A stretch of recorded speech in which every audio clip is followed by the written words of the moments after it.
Hi everyone, this is Ola from Lab Media Touch. Today I want to show you how to work with shapes in CorelDraw. I will be using CorelDraw 2020.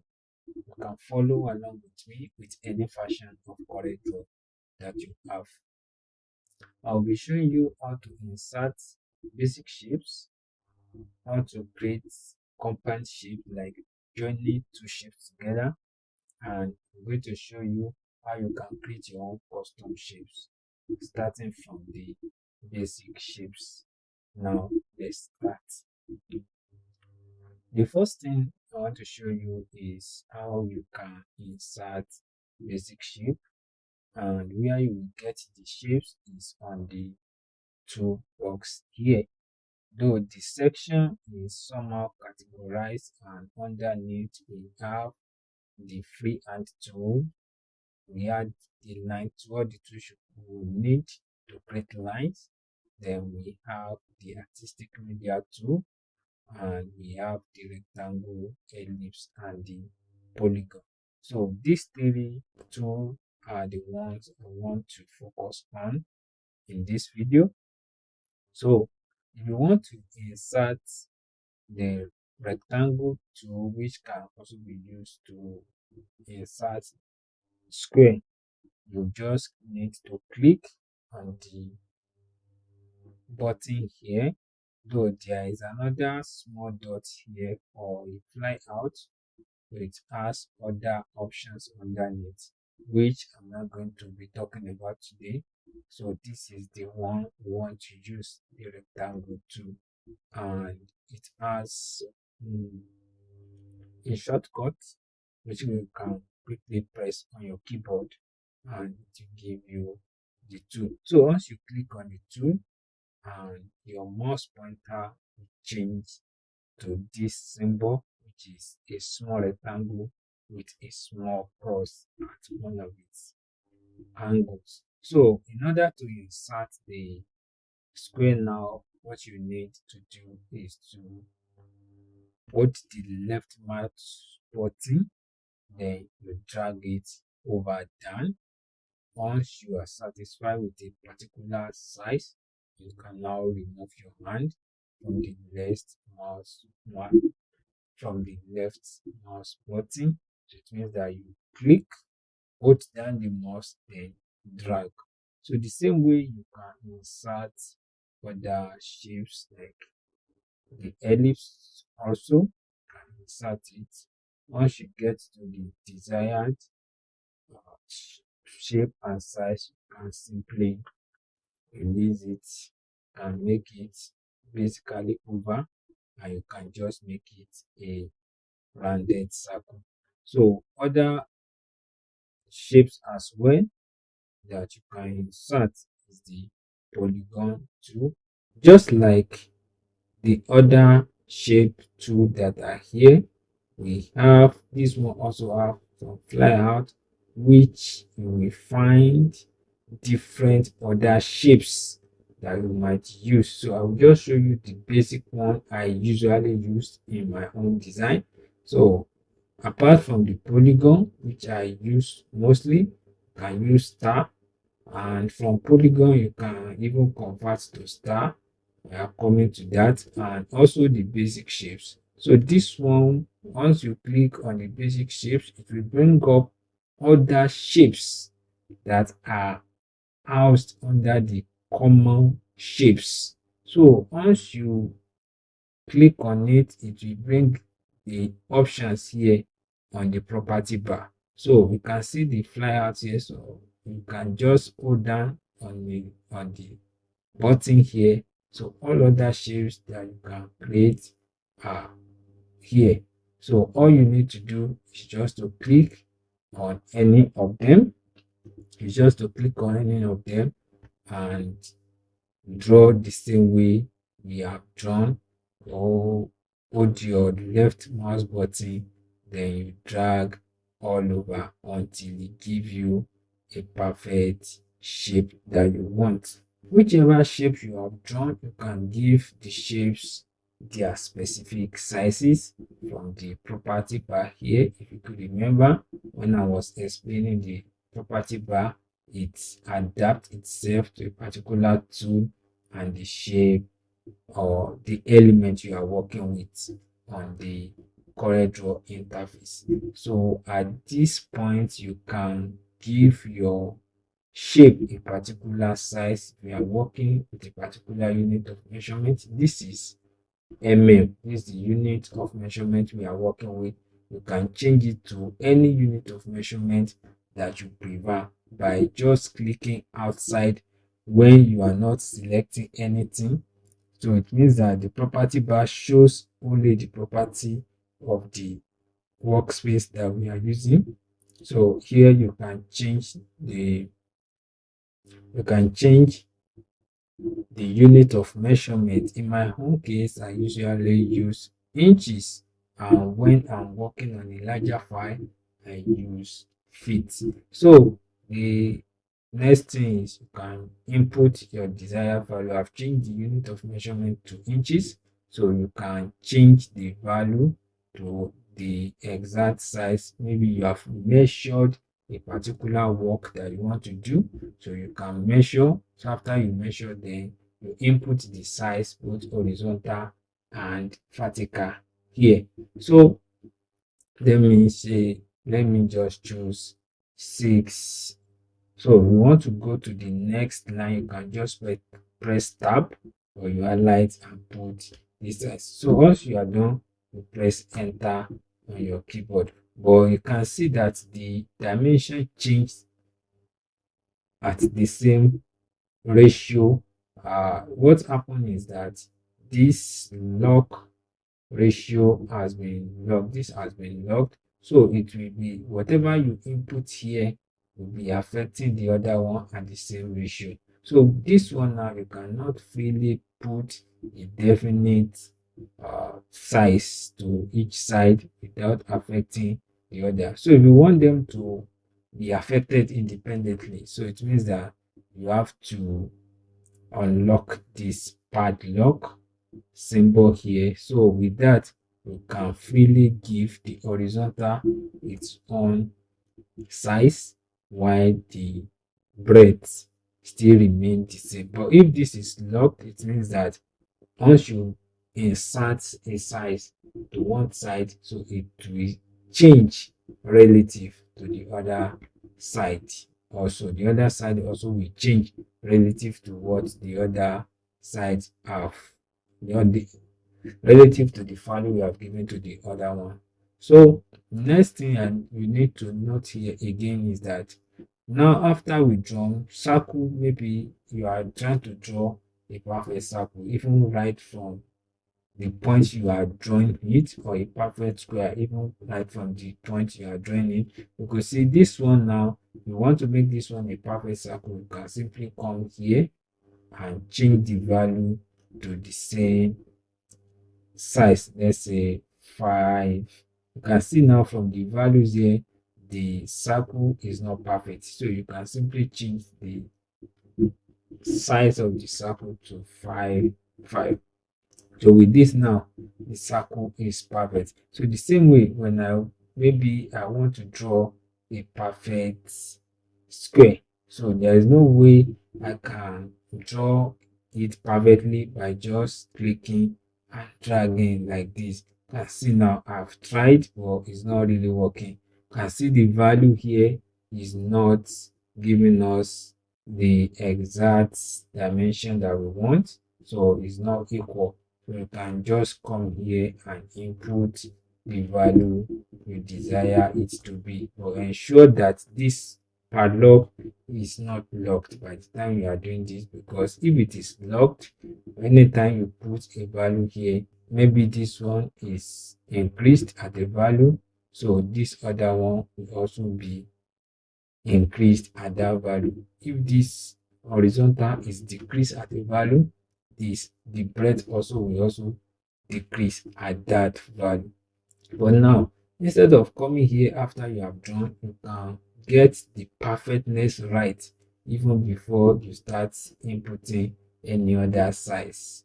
How do you do that? Is that once you have selected the rectangle tool, you can just hold the control button while you draw. So once you are done dragging with holding your mouse button down, then holding control, you can now remove your hand from the mouse button and remove your hand from the control.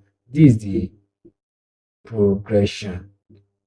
First, once you have selected the tool, the shape you want to draw, you hold down the mouse, then start dragging. So while you start dragging, you press Ctrl to make it perfect. Then once you are done with the particular size, you can remove your hand from the mouse first, then you remove your hand from the control. Most people make this mistake. They thought once they have done that, they will have to remove hand from the control first. Don't remove your hand from the control. Remove your hand from the mouse first before you remove your hand from the control. So that's how you get basic shapes into your design, then how you give it size, then other shapes that are all are. There are so many wonderful things you can do with shapes. We are going to get to that later. So with this one now, I want to move them to one side, or I can still make use of them. So we are talking of the next thing is compound shapes. I call them compound shapes because you combine two shapes together to get that one single shape. It might be a pattern, it might be a kind of, but the most popular example I can give you is like you want to make a cross. Though cross is among part of the common shapes here, but it's not really what I might need. So this is a perfect cross. Maybe I want to make something like that. So this cross might not really give me what I want. You can see now it has some settings that come with it, like the settings that let you reduce the width and the height, but you might not be able to have control over the height, because by the time I'm trying to increase the height, the shape is getting distorted. The breadth is no longer even with the vertical. So with this style I want to use, you can define your shape and the vertical line, but you must have known the particular height you want to make it. Then you can create this same basic shape using your own knowledge of compound shape, like combining two shapes together. So the next thing I'm going to do is I'm going to duplicate this shape, then rotate it into angle 90. So in order to duplicate, you can press Ctrl C, Ctrl V on your keyboard so that it will be paste in place, or you press plus key on your keyboard. If you have an extended keyboard, this will be easy. You will see the plus button amongst the numeric keypad on your system. So just press plus key. So then this object has been duplicated. After I press plus, then I can now rotate this already selected object. So in order to rotate, just come to the property bar here, then you click on the rotation button. This is rotate, then you press 90. So now we've rotated the one of the rectangle. Then now we can reduce the rectangle. So I'm going to reduce it like this.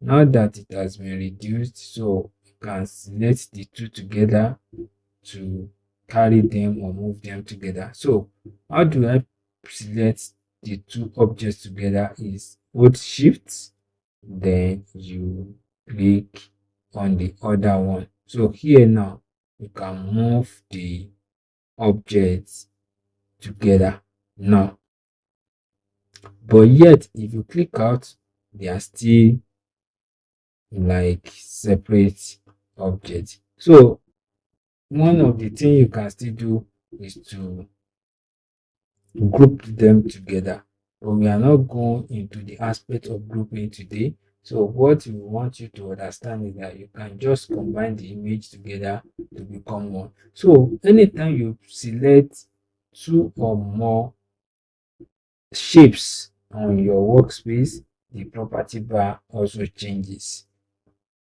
You can see the difference from when we select just one. It only has property that can work on only one element or shape. Or when we select the two, you can draw imaginary line over to select the two, or you click one by one to select the two objects. But once you have selected the two objects, when you look up here, all these buttons can be used to combine objects together. So the one I want to use in order for me to be able to get something like this is word. Now, as I clicked, the first object and the second object are selected has become one. You'll notice that the line that cut across them is no longer there. So they are now one object. So that's how you create a compound shape. Another example is maybe you want to try to create a kind of shape that has a see-through surface in between. Like now, let me give this shape a color, like color green, then the circle inside it, so color yellow. So I will now duplicate the circle, then reduced the one that has been duplicated. So what I'm doing here, you will notice that as I'm dragging, so I'm reducing this second circle, the reduction is happening on both sides. So what I just did here was I click and hold my mouse button on the diagonal side of the shape, so that by the time I try to resize, then I hold shift button on my keyboard, so it's resizing on both sides, so it will still maintain that perfectness when you are trying to resize an object. When you hold it from the diagonal side, then you hold down your shift key, so it will help, it will make the object maintain its size. Now once I'm done, I can now select the two together. So I want to be able to see this color green through this one, and it will be around through this one, and it will be around this circle that have just been created. So they are not the option. So the option I will need to take here is to back minus front. So it means that I'm subtracting the object that is in front from the back. I'm removing a part of the object that is in front from the back. So all I need to do is just to click. So you can see now the object in front has been removed from the main object at the back. So now I can now be able to see anything that is like cutting that part off. So there's other option too. Yeah, so many other options that you can try out. Let me show you another one. So let me show you another one. So the same way you can still do some things here too. The same way you can still click. So let me try another one. Let's overlap these objects now. So I've overlapped these two shapes. So let me select the two together.